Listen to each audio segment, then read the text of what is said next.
Welcome back. In the previous video, we had this very positive scenario where I had originally bought a house for $1.5 million, but then a year later, the value of the house, or at least my perceived value of the house, went up to 1.5 million because my neighbors sold their identical house for $1.5 million.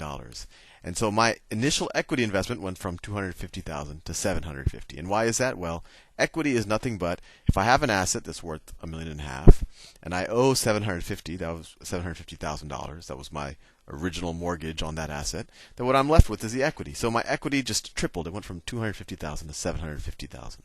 In this video, what I'm going to do is I'm going to show you, well, what can you do with that equity? I mean, it's not cash. It's kind of like this make-believe amount of wealth that you have. You just feel richer. And I'll show you that you can actually turn it into cash using something called a home equity loan. And I'd argue that this is actually what drove our economy from about 2002 to probably still to this day, although I think we're in a recession now. In fact, I'm about 100% sure we are, but definitely until about 2006. So what's a home equity loan? Well, I go to the bank and I say, "Wow, bank, I have all this. I have the 750,000 of equity. I wish, I'm rich, but I don't have it in cash. I want to, do something with the equity. I would like to live like a rich person." And well, the bank says, "Sal, you're right. Our only requirement is that you have $250,000. Our only requirement is that you have 25% equity in your house, right? Because they want a cushion in case you can't pay and they get the house back and they have to foreclose and auction off the house, et cetera, et cetera." So they said, well, so we're willing to loan you up to 75% of the value of your house. So what's 75% of the value of my house? So let's see, 1.5 times 75%. Let's see. It'll be 750,000 plus half of 750,000. It'll be 1.0 750. I think 1.075 million. I did that in my head. It could be wrong, but it's roughly the right number. So the bank says, "You know what? We're willing to lend you up to 75% of the value of your asset, and it's of course going to be guaranteed by this asset. So far, we lent you 750,000. So you have, let's see how much you have more that you can borrow from us. Minus, we're talking in millions, so it's 0.7075. So that's what, 300, that's 250 plus 75, so up to 325,000 more that you could borrow. And what is this? Where am I taking this money out of? Well, I'm essentially taking this money out of the equity of my house. And how does that make sense? Well, what's going to happen?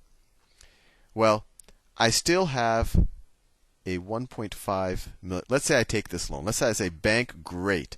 I want $325,000 of cash. I want it right now."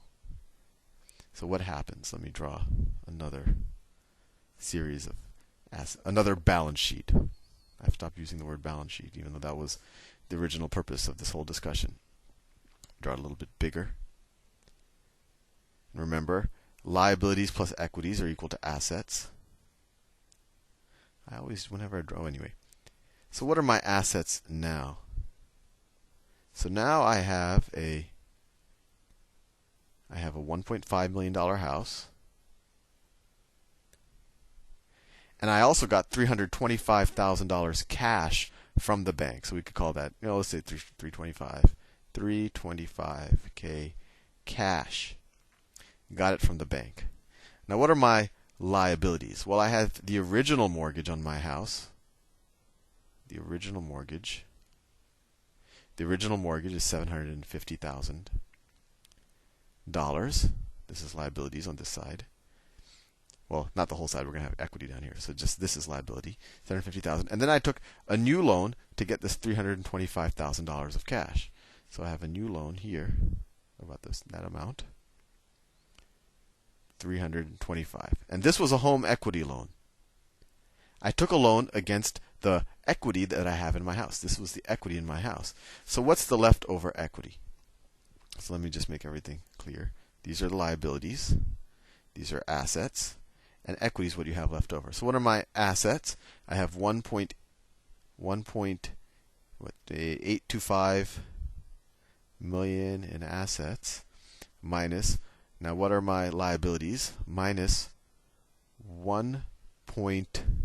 let's see, 0.75, right? That was the max that I could borrow.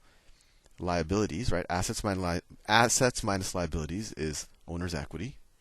So let's see, 825 minus 75. I still have 750,000 of equity. And that makes sense. If I just enter into some transaction where I get cash in exchange for debt, my equity shouldn't change.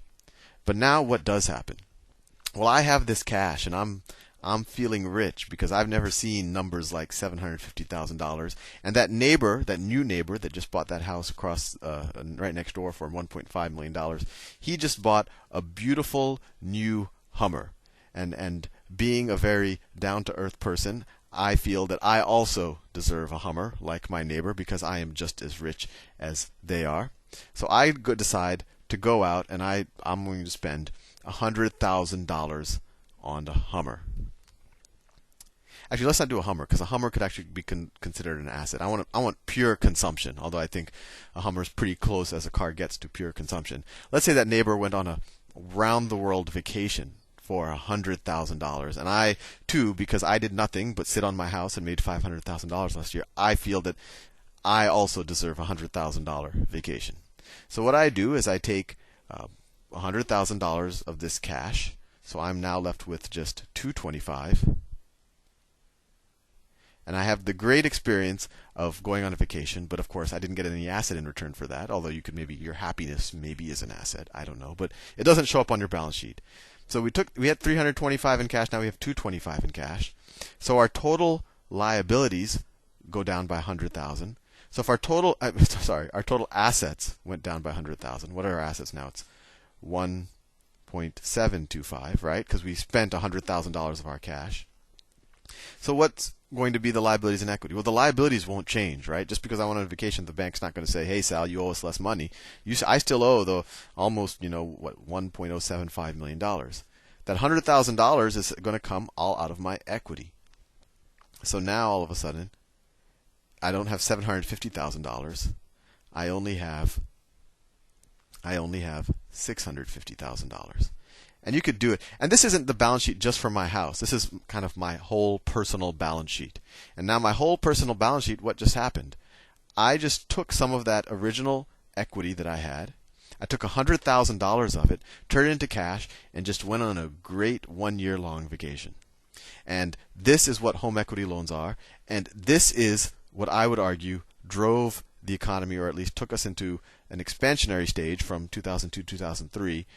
Because if you remember, a lot of people were still getting laid off in 2002, 2003, but consumer spending kept going up. So if people are earning less money or they don't even have a job, how is spending going up?